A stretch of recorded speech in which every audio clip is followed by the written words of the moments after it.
چنیوٹ سے ہمارے نمائندے وسیم دارانی کی رپورٹ کے مطابق تحریک منہاج القرآن چنیوٹ کے زیر اہتمام درس عرفان القرآن کے دوسرے روز موضوع اسلام میں عورت کا مقام اور کردار پر علامہ جمیل احمد زاہد نے مفصل خطاب کیا اور عورت کے کردار پر روشنی ڈالی۔ مزید انہوں نے میڈیا سے گفتگو کرتے ہوئے کہا، 5 روزہ جو ہے اپنا درس قرآن کا سلسلہ جاری ہے۔ آج آپ نے عوام کا ریسپانس کیسے دیکھا اور کیا محسوس کیا اور کس کردار پہ آپ کیا تاثرات دینا چاہتے ہیں؟ بسم اللہ الرحمن الرحیم۔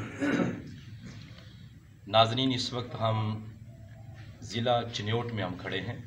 سٹی کے اندر رمضان مبارک کی پرنور ساتوں میں 3 رمضان بعد از نماز فجر درس عرفان القرآن کی نشست منعقد ہوئی ہے۔ یہ در حقیقت تحریک منہاج القرآن کے زیر اہتمام جو پاکستان کے 60 شہروں میں 5 روزہ دروس عرفان القرآن کی نشستیں منعقد ہو رہی ہیں، یہ اس سلسلے کی ایک کڑی ہے۔ چنیوٹ میں آج دوسری نشست تھی۔ آج اس کا موضوع تھا اسلام میں عورت کا مقام اور کردار۔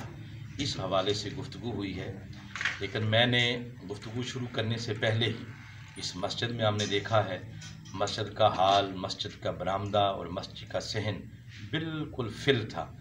جب درس عرفان القرآن ہوا تو پھر اس وقت ہماری مائیں بہنیں وہ بھی اس مجمع کا حصہ بنی، تو کثیر تعداد میں آج خواتین بھی شامل تھیں اور کثیر تعداد میں نیو جنریشن جو اس وقت پاکستان میں ایک اچھا رول پلے کر سکتی ہے، وہ بھی آج ہمارے اس مجمع کا حصہ تھی۔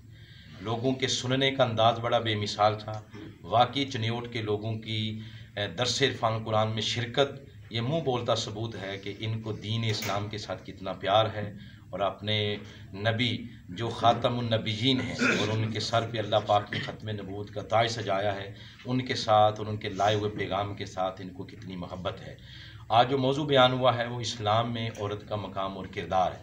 قرآن کی روشنی میں ہم نے سب سے پہلے عورت کا مقام وہ بیان کیا ہے کہ قرآن حکیم کا اکثر و بیشتر مقامات پر جو موقف مرد کے بارے میں ہے وہی موقف عورت کے بارے میں ہے۔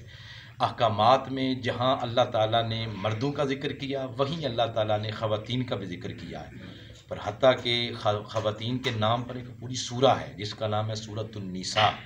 پھر ہم نے عورت کے 4 کردار بیان کیے ہیں کہ عورت اپنے مقام کو پہچان کر 4 شکلوں کے اندر معاشرے کے اندر ایک اچھا کردار ادا کر سکتی ہے۔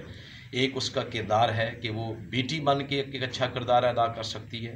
دوسرا، معاشرے کے اندر وہ اچھی بہن بن کے کردار ادا کر سکتی ہے۔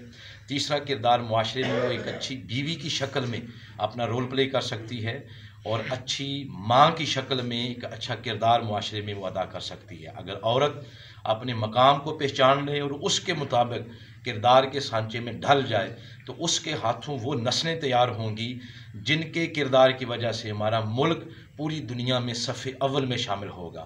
اللہ کی بارگاہ میں دعا ہے اللہ ہم کو قرآن حکیم کا یہ پیغام محض سننے کی حد تک نہیں بلکہ عمل کی حد تک اپنی عملی زندگی میں اپنانے کی توفیق عطا فرمائے۔ بہت شکریہ۔ تحریک منہاج القرآن چنیوٹ زندہ باد۔